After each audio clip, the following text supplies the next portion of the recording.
The nature of evil, the nature of elves, and a brief encounter with Elrond, curiously not called Half-elven. We follow Bilbo and the dwarves on their adventure to the Lonely Mountain in Chapter 3 of JRR Tolkien's children's classic, The Hobbit, or There and Back Again. Let's wander. Let's take a look at the map. We are exploring JRR Tolkien's The Hobbit, where Bilbo Baggins, a hobbit, has joined a party of dwarves to reclaim their homeland. They've narrowly escaped being eaten by trolls and are now in need of a place to regroup before attempting to cross the Misty Mountains. Which leads us to Chapter 3, A Short Rest.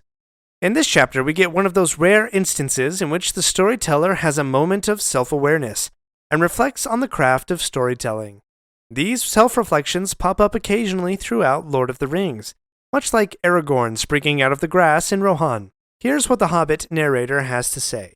Quote, "Now it is a strange thing, but things that are good to have and days that are good to spend are soon told about, and not much to listen to, while things uncomfortable, palpitating, or even gruesome may make a good tale and take a deal of telling anyway."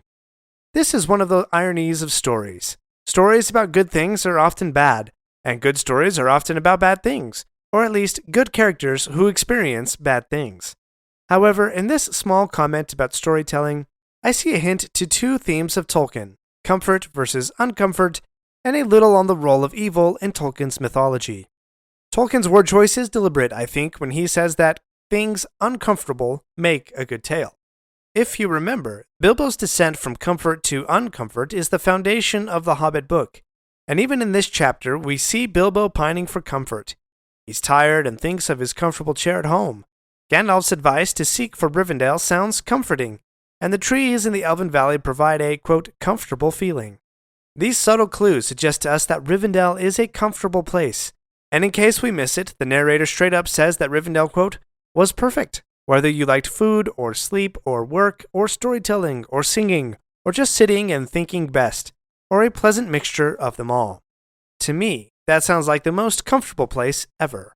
But we'll see in a moment that Bilbo is not entirely comfortable with elves.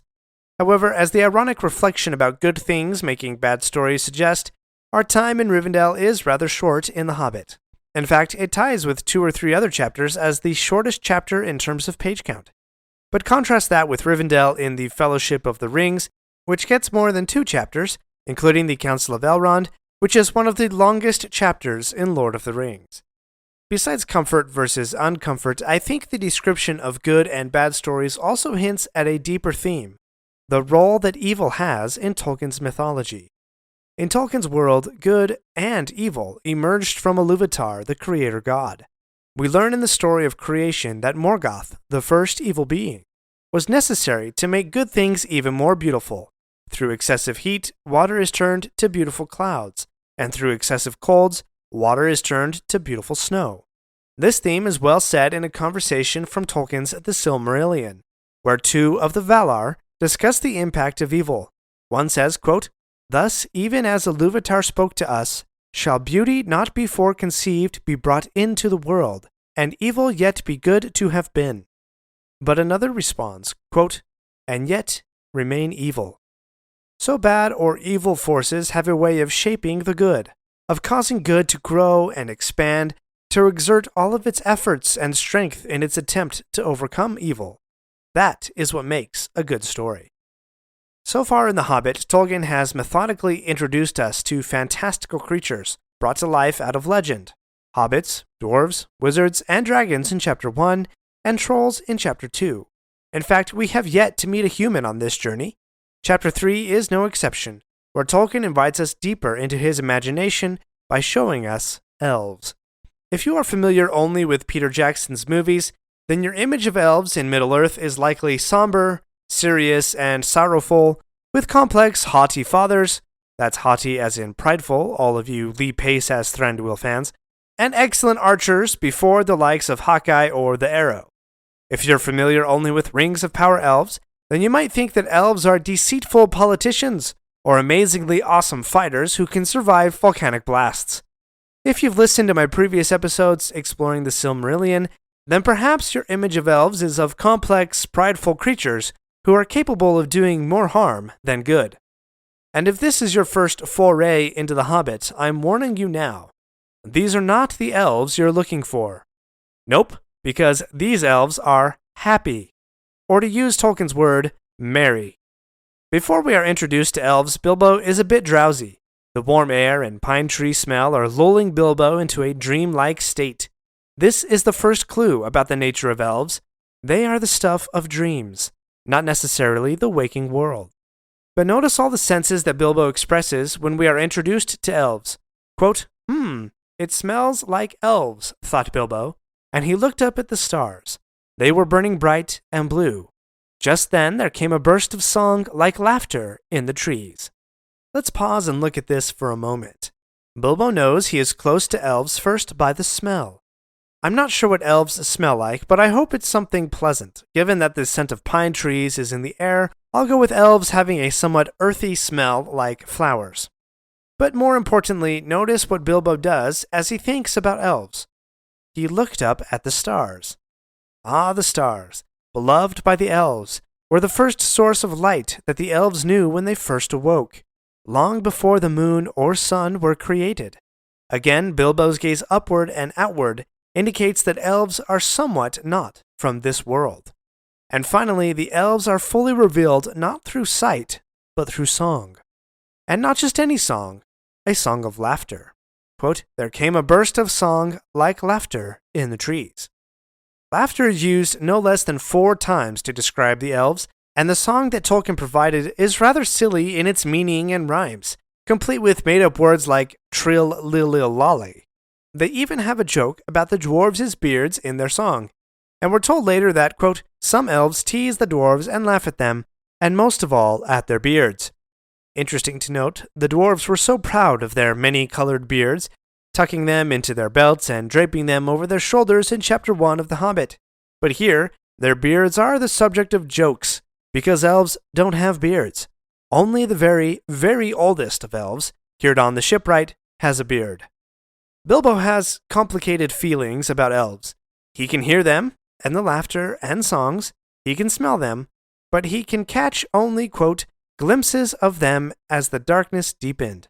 The elves are simultaneously revealing yet elusive, close yet out of reach. This paradox continues, quote, he loved the elves, but he was a little frightened of them too. In Fellowship, Sam has a similar experience to Bilbo. When he and Frodo and Pippin meet some elves at night in the Shire, quote, Sam walked along at Frodo's side, as if in a dream, with an expression on his face half of fear and half of astonished joy. Even the journey to find the elves is not what one would expect. On the surface, Bilbo sees a seemingly empty land right up to the mountains, but all over are hidden valleys. Yet in which of these hidden valleys is Rivendell? It seems to come out of nowhere, unexpectedly, almost as if the elves will only let you find them if they will it so. All of these hints suggest to me that elves are a distinct race, creatures who are somewhat set apart from the other races of Middle-earth. They have an aura of otherworldliness about them, something uncanny that draws us to them, but at the same time leaves us feeling unsettled. As a side note, I think Peter Jackson's elves in the Lord of the Rings movie trilogy do have this otherworldliness about them. They may not be merry, laughing, or singing, but there's something that separates them from the other races of Middle-earth. But for all of this, the elves are also closely associated with music and singing. Quote, tired as he was, Bilbo would have liked to stay a while. Elvish singing is not a thing to miss in June under the stars. Elves love their songs. This can be explained by going back to the creation story for Tolkien's mythology. The world was created through singing, and the music of Iluvatar permeates all through nature. The elves are known as Iluvatar's firstborn, the Eldar, and his music lives within them. Contrast that to Iluvatar's secondborn, the race of men, who live outside of the music of Iluvatar, and as such have a greater agency to live according to their own wills. One elf is named in this chapter, Elrond, the Master of Rivendell. We'll explore his story and his contribution to the quest right after this break. We're not done yet. If you like this episode, please leave a review and share with your friends. And remember to subscribe if you haven't already. We'll be right back. Do you ever find yourself thinking about who would win in a fight between Goku and Superman? Hi, I'm James Gavsey, and on the Who Would Win show, me and my co-host Ray ignore anything important happening in the outside world and debate fictional battles between characters from comics, movies, and video games. We got a new show every week, and almost always am I the winner. Yeah, not true, Ray. In the past, we've discussed such matches as Captain America versus Darth Vader, Solid Snake versus the Iron Giant, classic matchups like RoboCop versus Terminator, and even the Muppets versus Sesame Street. That one was crazy. So if you're a fan of geek culture and love a spirited debate, check out the Who Would Win show wherever you get your podcasts, or check us out at whowouldwinshow.com. Elrond, master of the House of Rivendell, is, quote, as noble and as fair in face as an elf lord, as strong as a warrior, as wise as a wizard, as venerable as a king of dwarves, and as kind as summer. The narrator tells us that his part in Bilbo's tale is rather small, yet still important. Let's look at this role in Bilbo's tale. The first role Elrond has is not overtly stated, but rather shown through the effects on Bilbo and the dwarves, and even their ponies. Elrond has a healing power. This is shown even more poignantly in Fellowship, but in The Hobbit it's very subtle. Yet if you look, you can see how the company is healed physically, mentally, and we might even say spiritually. Quote, all of them, the ponies as well, grew refreshed and strong in a few days there. Their clothes and bruises are mended, their food bags stuffed, their plans are improved. Elrond also hints at his backstory. He reads the runes on the swords that were picked from the Troll Cave, calling Thorin's Orkist the Goblin Cleaver, and Gandalf's Glamdring, Foehammer. Elrond even references his family history, that the swords were made by his distant kin in Gondolin. Taking a step away from the Hobbit book, the tale of Gondolin had been on Tolkien's mind for at least 20 years by the time he wrote The Hobbit. The fall of Gondolin was one of the first tales Tolkien began to record, even dating back to 1917 and possibly the trenches of European battles in World War I.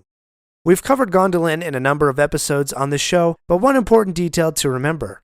Gondolin was overrun by an army of orcs, balrogs, and even dragons. That detail adds weight to what the narrator of The Hobbit tells us, quote, he hated dragons and their cruel wickedness.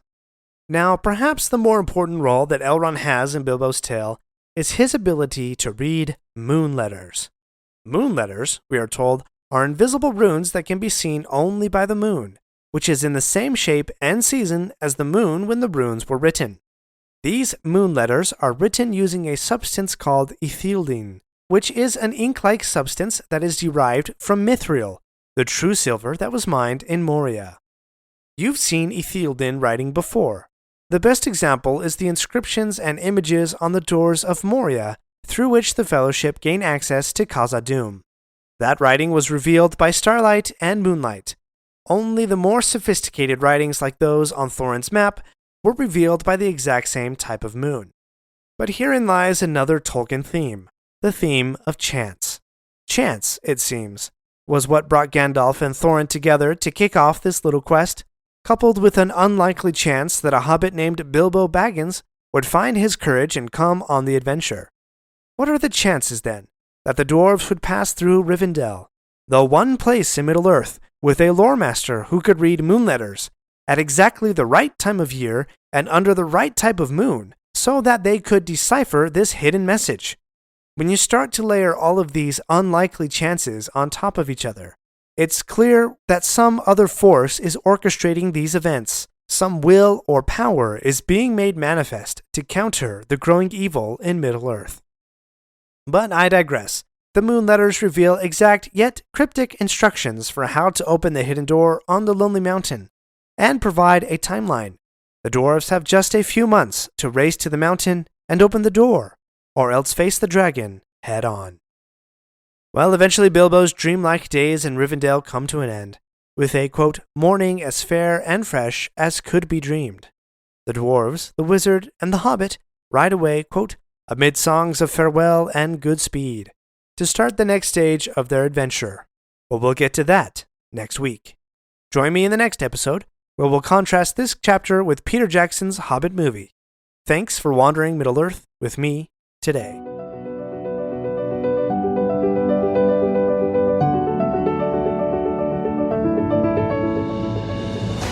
My friends, if you enjoyed this episode, let me know by subscribing, leaving a review, and sharing with your friends. Follow me on Facebook or Instagram at Lore of the Rings Podcast. For feedback on the show, please email me using the link in the show notes. Until next Thursday, remember, not all those who wander are lost.